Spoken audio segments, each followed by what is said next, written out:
Olá, como você está? O Vida e Saúde está no ar para falar sobre saúde, bem-estar, qualidade de vida. Confira os destaques de hoje. Secretaria de Esportes abre inscrições para ginástica artística.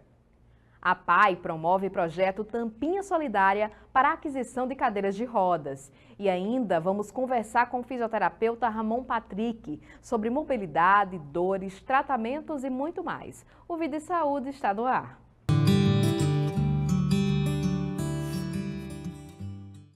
A Prefeitura de Mossoró, através da Secretaria Municipal de Esporte e Juventude, vai abrir na próxima semana as inscrições para aulas de ginástica artística do projeto Jovem Promessa da Ginástica.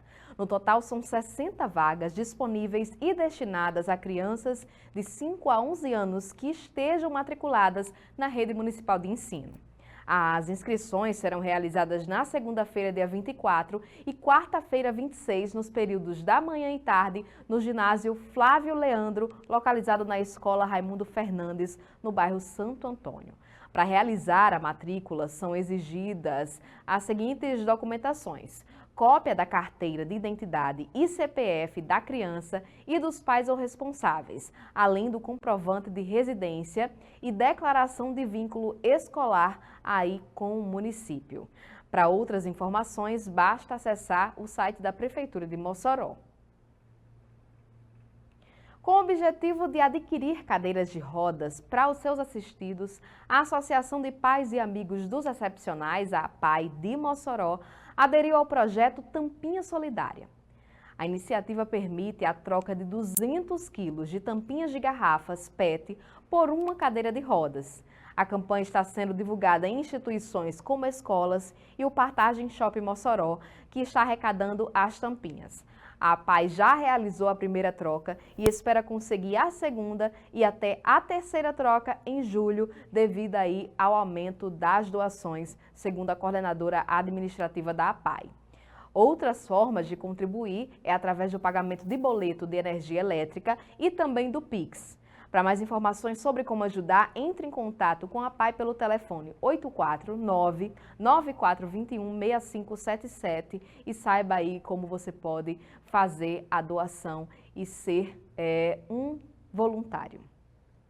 A gente agora segue para um rápido intervalo. Na volta a gente conversa com Ramon Patrick, ele que é fisioterapeuta. É rapidinho, não sai daí.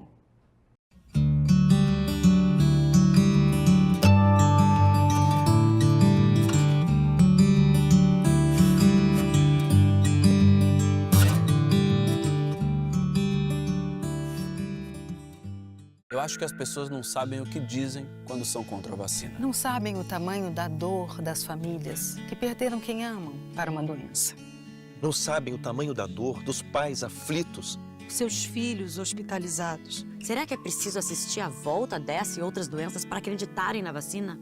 Não, nós não queremos isso. Confiar na vacina tem que ser pelo caminho da vida. Vacinas salvam vidas. Vacinas salvam vidas. Eu quero viver, por isso eu vacino. Eu quero ver o Brasil reconstruir a nossa vacinação. Porque o Brasil sempre foi referência em vacinação no mundo. Vamos nos unir ao Movimento Nacional pela Vacinação. Vamos vacinar, sim. Valorizar a nossa ciência e o nosso SUS, sim. Vamos bater com orgulho no peito e no braço. E dizer que vacinas salvam vidas. Vacina é vida. Vacina é para todos. Ministério da Saúde. Brasil. União e Reconstrução. Governo Federal.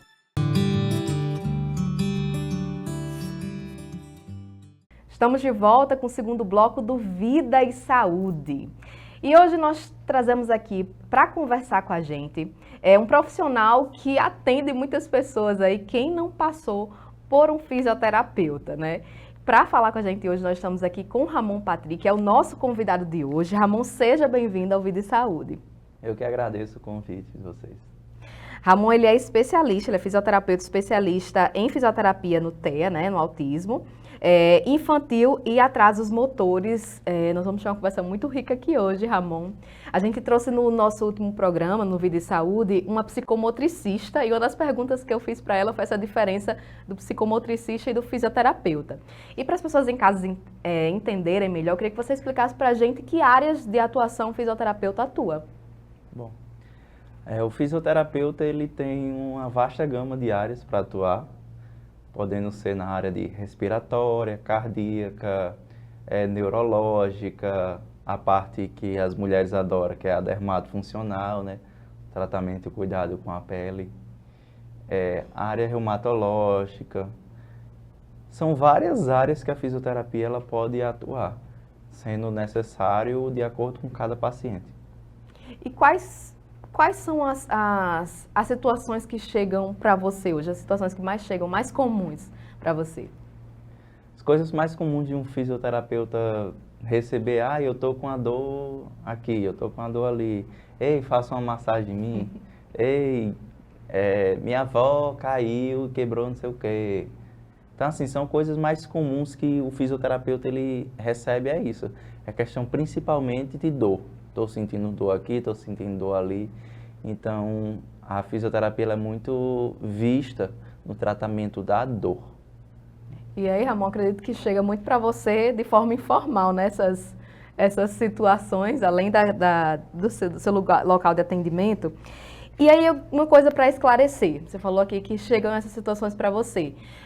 Eu posso, estou sentindo uma dor, por exemplo, enfim, algum desconforto que está sendo constante, eu tomo um remédio, né? A gente faz aquela automedicação, que eu acho importante a gente falar isso também, né? Os problemas, os perigos da automedicação. Mas estou sentindo um desconforto há muito tempo, remédio comum não funciona, e aí eu posso ir diretamente para um fisioterapeuta ou eu preciso de alguma prescrição? Pode. Normalmente, assim, a gente vive num sistema muito fechado, né? De que a gente acha que só deve primeiramente procurar o médico e deixar os outros profissionais para depois, né? Mas muitas vezes a gente pode se direcionar diretamente para o fisioterapeuta, para o profissional. Normalmente se vai para o médico quando você é refém de um plano de saúde. Muitas vezes para o tratamento o plano exige que o médico ele dê a prescrição. Então você precisa do encaminhamento médico. Mas se você vai de forma independente, pode procurar diretamente o profissional fisioterapeuta. Está sentindo a dor, procure diretamente o fisioterapeuta. Trate, porque a fisioterapia ela vai tratar essa questão das dores de uma forma mais convencional e não medicamentosa. A gente não trabalha com a parte de medicamento. Sim. Isso sim. Quando é algo mais extremo, que necessite de uma medicação, aí sim, procura-se um médico, quando necessita de uma cirurgia.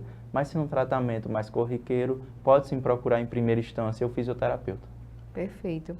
Ramon, sua especialidade, né, atende aí o público infantil, né, e crianças com autismo. A gente sempre traz esse tema aqui no Vida e Saúde, um tema muito importante. A gente sempre procura falar sobre temas inclusivos e também sobre como é esse atendimento. A gente sabe que é difícil, né? Quem depende do sistema público passa aí, demora, né? A demora, a espera, filas, enfim. Mas eu queria saber como é esse atendimento com relação a crianças que são autistas. A gente sabe que tem nível de suporte e aí muda. Precisa desse atendimento especializado no sentido de conversa, né? Que nem toda criança que é autista aceita ali o toque, né? O movimento. Como é que funciona? Isso. É uma área assim que eu venho me especializando a cada dia, né? Tem muitas barreiras que a gente enfrenta, que a gente supera, né? Principalmente supera. Que é uma área muito mais assim delicada do que um tratamento convencional, né?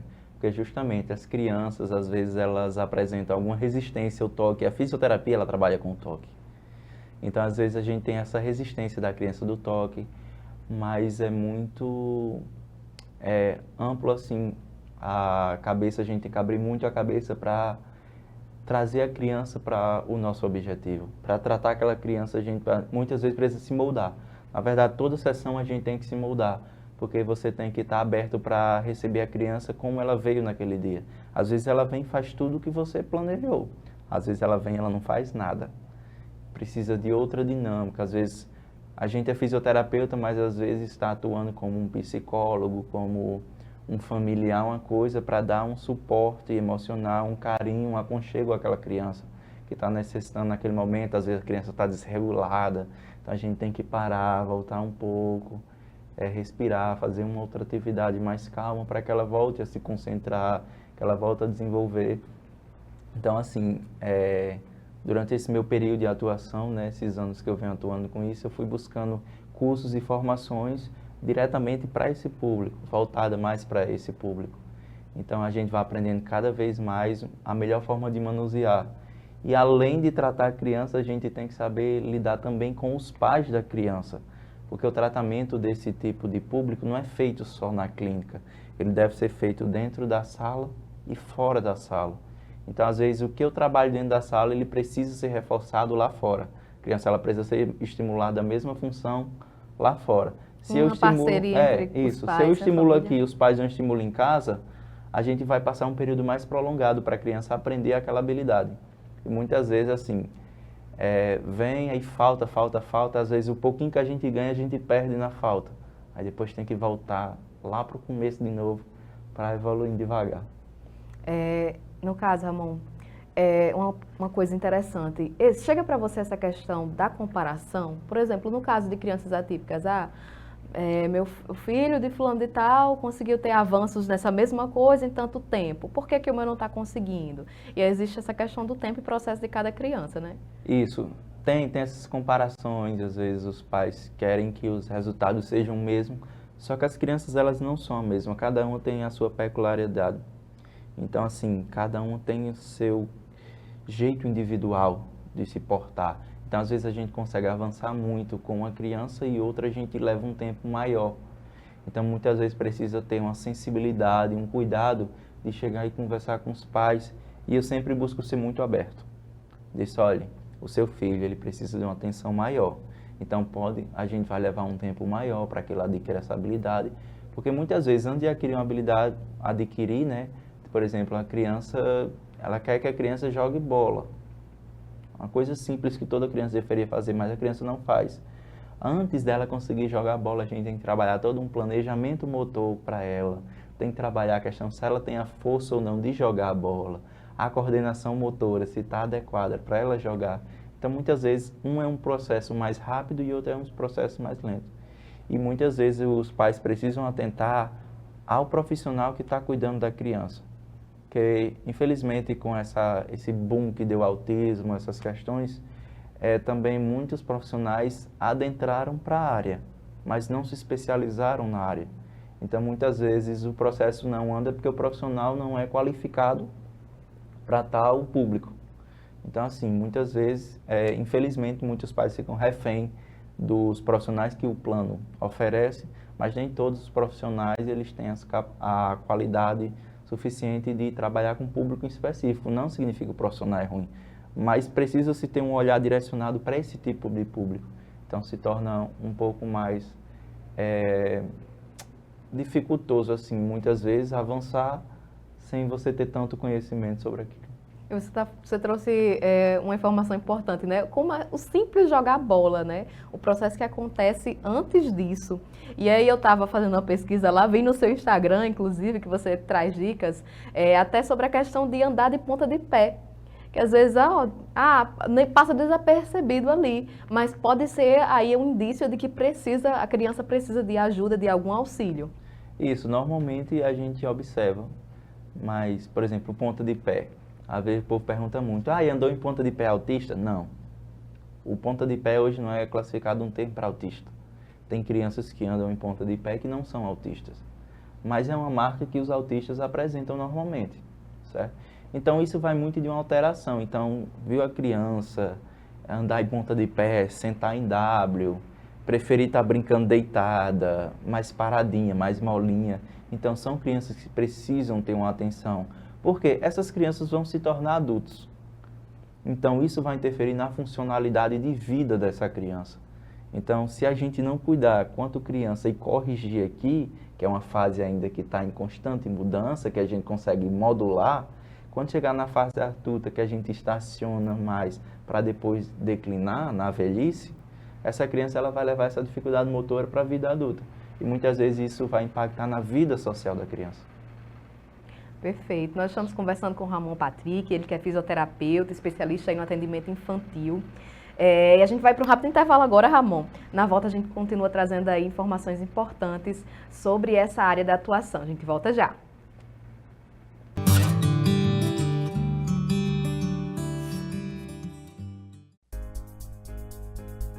A APAE nasceu para promover o respeito à diversidade e defender os direitos de quem é diferente, de quem pensa, age, sente e sonha de um jeito muito especial.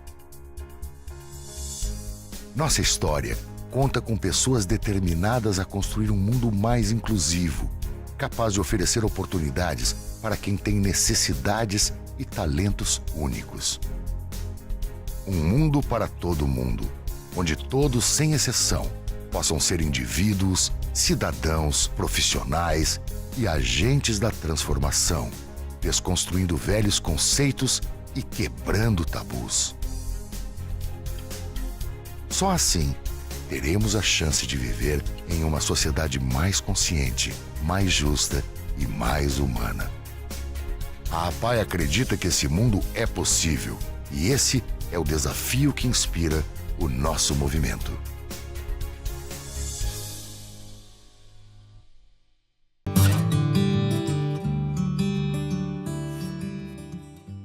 Estamos de volta com o terceiro bloco do Vida e Saúde. E hoje nós estamos aqui trazendo o profissional da terapia, da fisioterapia, Ramon Patrick, né? A gente estava conversando agora, Ramon, sobre a questão o atendimento especializado para crianças aí que são autistas, enfim, indícios, né, de a criança pode ser autista ou não por isso, né? Enfim. E eu queria agora, aproveitando nossa última fala, sobre em que situações que caso eu devo pensar, agora está na hora de procurar um fisioterapeuta? Bom, quando a gente passa a observar alguma alteração motora, alguma alteração que está causando dor, causando dificuldade, limitação, quando eu não consigo executar uma função que normalmente eu deveria executar, então é o momento da gente começar a pensar nesse tratamento fisioterapêutico, né? E entender que a fisioterapia ela não vai tratar só dores, né? A gente trata a limitação de funções, as desordens musculares, as desordens do sistema locomotor, do sistema de coordenação motora. Então, a gente precisa se atentar a isso. Algo em mim que é limitado, algo no meu filho, na minha mãe, no meu irmão, que ele não consegue executar uma tarefa que eu facilmente executo, então há um sistema, há um conjunto de coisas que está limitando ele a fazer tal tarefa, então é momento da gente pensar em procurar o profissional da área para que a gente possa trabalhar e melhorar essa qualidade de vida dessa pessoa. No caso, se, por exemplo, um exemplo prático aqui para a gente trazer para o pessoal que está assistindo a gente, eu desloquei meu joelho e aí eu comecei o tratamento. Se eu não cumprir, a importância da continuidade, né? Se eu não cumprir ali aqueles dias prescritos ou deixar para depois, isso pode prejudicar, né? Eu poderia deixar de avançar em coisas que eu poderia ter avançado? Com certeza, sim. O tratamento ele deveria ser logo nos primeiros instantes pós-lesão, né? Teve a lesão, precisou passar por um processo cirúrgico, logo pós-cirurgia tem um períodozinho que o médico libera, e assim que liberar já começa. Porque quanto mais cedo a gente cuidar, mais rápido a gente recupera. Mas não houve lesão, é só medicamento e tratamento. Já começa na hora também. Por quê? Porque se a gente deixar para depois, há alguns processos, principalmente ósseos, que quando ele se estabelece, ele vai limitar você pela função. Ele começa a limitar a função. Então, você começa a ter uma alteração de marcha. Começa, no caso do joelho, né? A sentir mais dores, a não ter mais estabilidade que você tinha para caminhar, correr, essas coisas. E isso, deixando um período mais prolongado, pode ser que essas limitações elas se fixem. Então, depois de um certo período de tempo, por exemplo, se há uma calcificação óssea de forma errada, a gente não consegue mais corrigir com fisioterapia. Não dá para reverter, não dá para reverter. Uma coisa que poderia ter sido evitada se tivesse começado mais cedo. Então, assim, quando se folga um parafusozinho, se você não cuidar, ele vai começar a sobrecarregar as outras estruturas e vai começando a desnivelar, a dar outras folgas, né? Então, assim, quanto mais cedo a gente cuidar, melhor para a estrutura toda corporal. Se você machucou o joelho e não cuidou logo, aí você começa a ter alteração na marcha, aí vai começar a dor, começa a transferir peso para o outro lado, o outro joelho, dá sobrecarga em outro joelho, o outro quadril, aí começa a transferir um problema que era local para outras regiões. E aí, se eu já fiz, por exemplo, o tratamento, enfim, comecei, é possível que eu precise voltar novamente? Ah, voltei a sentir dores. Por que eu vou ter que voltar novamente para o fisioterapeuta, né? Acho que acredito que chega para você pessoas que até perdem a paciência. Eu vou viver na fisioterapia. Principalmente pessoas que não cumprem o tratamento da forma adequada. Vai uma sessão, aí falta um bocado e tal.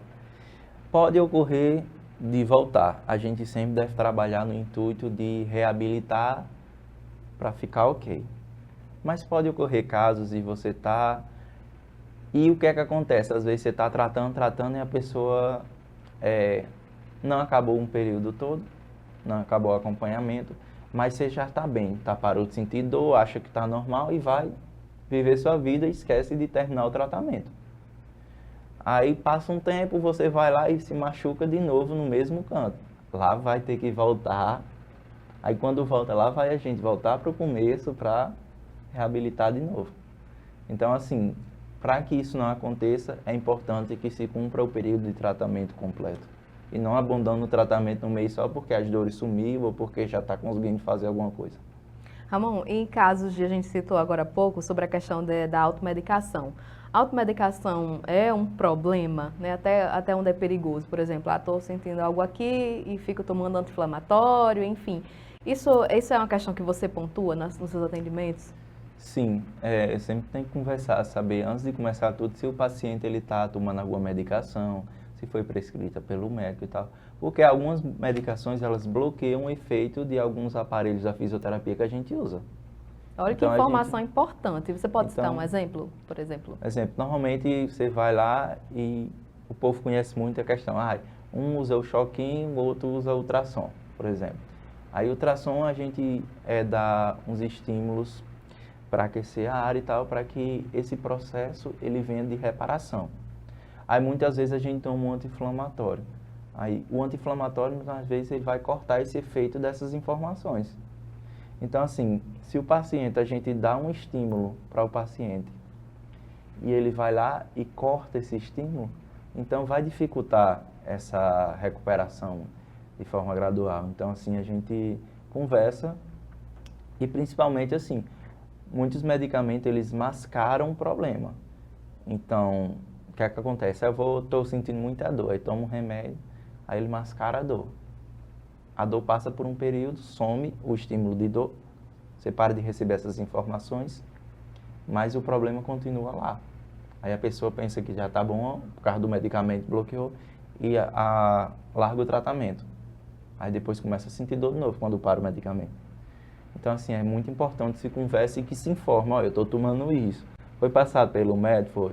Muitas vezes, assim, até digo, está tomando, tome. Se tiver num caso, assim, de dor extrema que não vai vir para tratamento, toma um remédio. Mas se for um dia que vem para o tratamento, venha com a dor para a gente tratar a dor aqui. Né? Porque a dor ela é decorrente de alguma disfunção. Então, se a gente conseguir tratar essa disfunção na fisioterapia, é melhor que você chegue com a dor para a gente tratar essa dor em terapia. Perfeito. A gente está conversando com o Ramon Patrick, ele que é fisioterapeuta, especialista aí no atendimento infantil, né, crianças que são autistas e também de atrasos motores. Ramon, acho que é impossível alguém assistir esse programa, né? A gente está aqui falando com um fisioterapeuta e não surgir aí a pergunta sobre coluna, porque é gente que sofre com coluna, inclusive eu. Ramon, chega para você essas questões. A fisioterapia pode auxiliar aí na melhora da qualidade de vida das pessoas que... Porque problema de coluna não é só de velhice, né? Diversas causas aí. Pode, mas chega. Questão de coluna, pescoço, né? Que hoje a gente vive uma era muito digital, então o povo está muito curvado, se prastela. Então, pescoço, coluna, né? Porque muitas vezes a gente diz, a coluna, o povo pensa logo que é só a lombar. Não, mas a coluna vai da lombar até a base do crânio. A gente tem a coluna cervical, então muitas vezes foi migrando, né? As dores foram saindo de baixo para cima atualmente. devido ao celular, computador, essas coisas. Não chega muito, e a fisioterapia ela tem um papel fundamental no tratamento disso, porque muitas vezes essas dores na coluna é ocasionada por uma má postura, então a gente tem as abordagens para esse tratamento dessa correção muscular, para tratar a coluna, a musculatura que sustenta a coluna. Muitas vezes há algum desvio em outra região que precisa ser observado para que seja corrigido, para que a coluna volte a se alinhar. Então essas dores de coluna elas são muito comuns. As pessoas levam muito essa questão, estou com dor na coluna. Todos os dias alguém está com dor na coluna, né? E principalmente a maior causa de dor na coluna para a gente é uma postura, principalmente. Que a musculatura não aguenta, não suporta e começa a ocorrer essas dores. Então é necessário, tem vários tratamentos, tem algumas terapias holísticas que trabalham também visando esse tratamento. O povo faz muito, né? O povo gosta muito de fazer liberação miofascial, ventosa, agulhamento.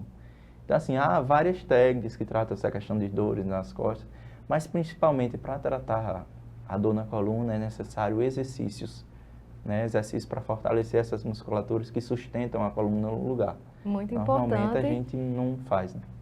E acho que aí já viria outra pergunta minha. Também, cuidado com o exercício, porque um exercício mal feito pode aí piorar as dores na coluna. Isso. Os exercícios, eles precisam ser direcionados pelo profissional e executados de forma adequada, porque se eu der também uma carga maior do que o meu corpo está suportando, eu vou me lesionar. Eu vou causar algum problema para a minha coluna, para a minha musculatura. Então, aí, em vez de eu sanar a dor, eu aumento minhas dores, né? E principalmente cuidado para a questão de coluna, quem tem a questão das hérnias de disco, né? Essas extrusões que não pode estar dando todo e qualquer tipo de carga, né? Então tem que se observar bem direitinho o tratamento e direcionar para o foco de onde está alterado. Ramon, para a gente finalizar, dicas simples de como as pessoas podem evitar aí problemas motores, dia a dia, né? Começando aí para essa questão da postura, queria que você dissesse essas dicas aí para a gente.